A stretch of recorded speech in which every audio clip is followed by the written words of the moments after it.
Kommer du ihåg köket här?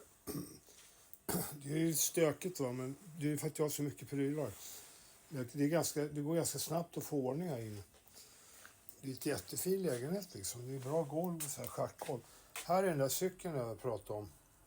Kostar 10 000. Jag beställt från Tyskland. Jag har inte ens öppnat den än. Jag köpte den för 2 månader sedan.